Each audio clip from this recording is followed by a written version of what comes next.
Erin Hutzelman. Hi, nice to meet you. Erin, great to meet you. Erica Payton, I'm sorry. Very nice to meet you. Erica, a pleasure. And Caitlin McHugh. Nice to meet you. Caitlin, nice to see you. And we're here representing the Coalition for National Health Education Organizations. Great. We're here with about 200 other individuals who are at the Health Education Advocacy Summit. And we'd like to speak to Senator Thompson about the ESEA reauthorization. Great, and you have an appointment today. Yes, we do. Okay, wonderful. We're a little bit early, but we can wait. Okay, great. Actually, she is waiting for you. So why don't you step up and we'll go into the office. Oh, great. Thank you. Go ahead and take a seat.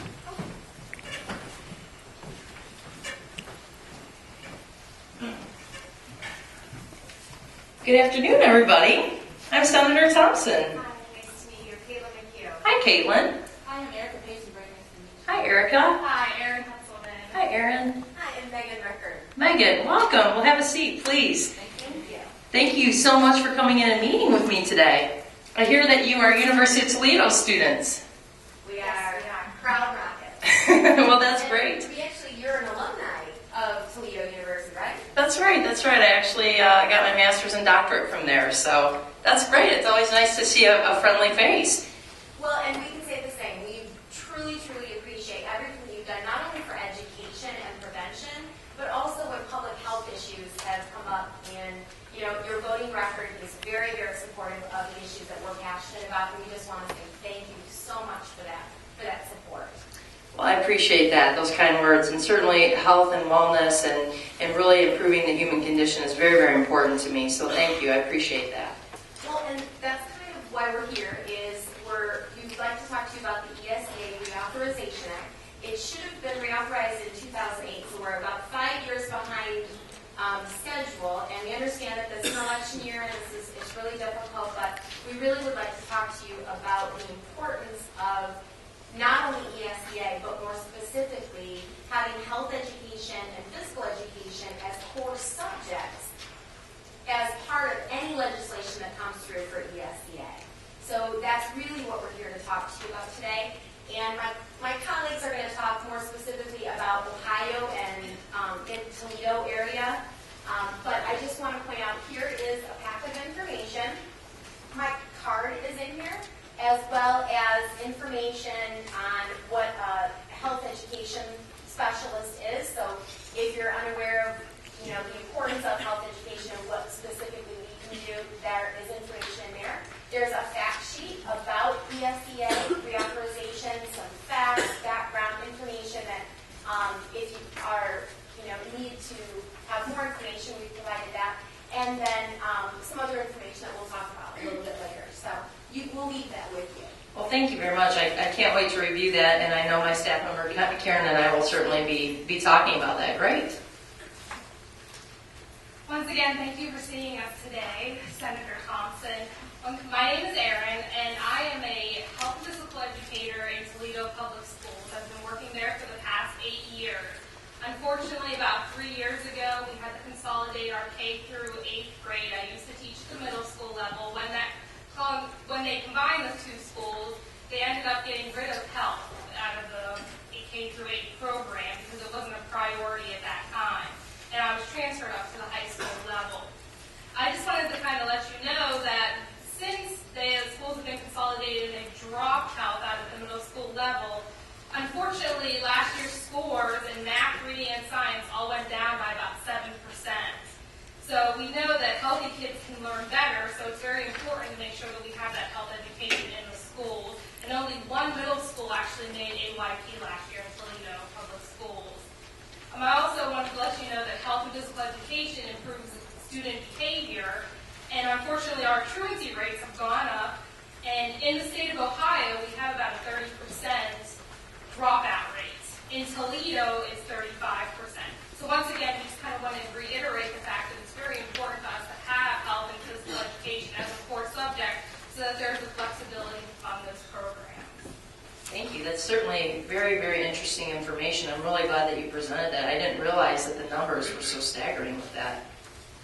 Well, hi, Senator Thompson. My name's Erica. I'm a student at the University of Toledo taking up public education, but I'm also a single parent. So health education and physical education and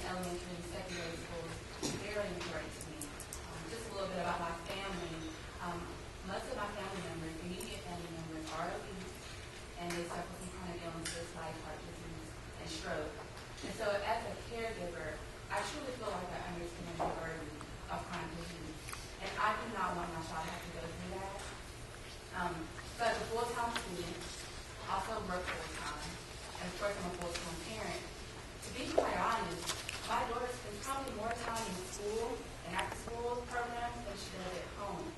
So when she goes to school, I really want her to feel, I really want to be confident that she's learning things that promote healthy behavior, that she's getting her physical activity every day.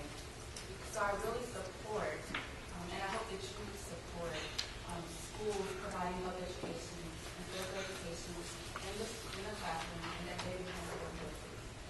Thank you for sharing that. I appreciate that. Senator Thompson, I am a constituent of your district, and I would like to point out, we really applaud you for being a champion, especially in the education sphere. And I really think that ESEA is aligned with your record, with what your community members need, and also with the general health of the community. So we have a fact sheet for you, but we've highlighted a couple key facts that we want you to keep in mind, and that is that basically 6% of the elementary schools, 20% of middle schools, and as much as 36% of high schools require health instruction. So for all of those percentages that aren't actually requiring instruction, we don't have any way to mandate that it actually is taking place in the schools, and that there's physical education in the schools. So I'd like you to keep that in mind and remember that, that since they're not required and we have the rising rates of obesity, this generation of students is actually maybe one of the first ones that won't live longer than their parents. And so the third thing that I'd like you to keep in mind is that the mandates that you do as a health or as a champion in the education sphere is really pivotal to the idea of getting children to be healthy in schools. We're really going to see those grades raised and everything.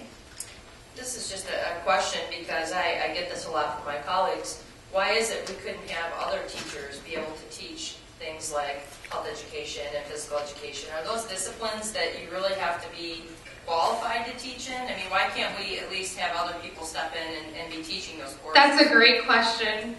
And sorry.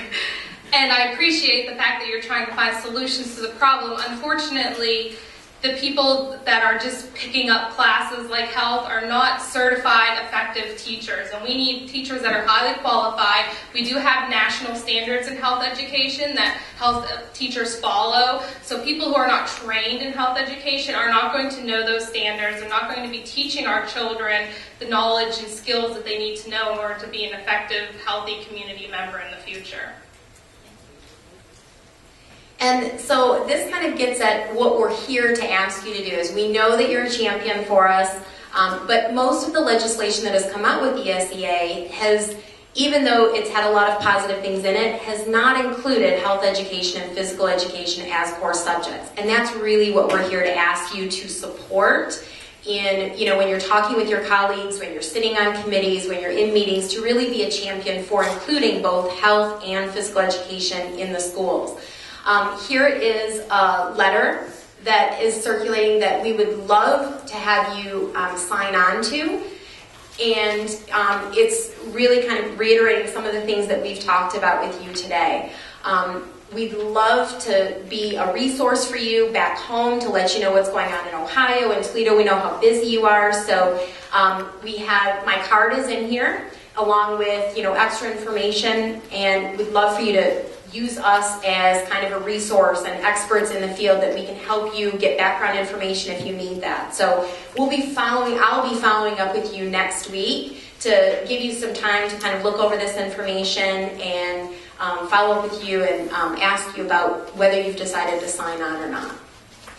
Well, thank you for being here today. You certainly provided me with lots of information, and hearing your stories has energized me, and I really feel like this is something I'm going to take on and champion based on what you came and talked to me about today. So I really appreciate your time, and thanks for being such a wonderful resource. Thank you. Thank you.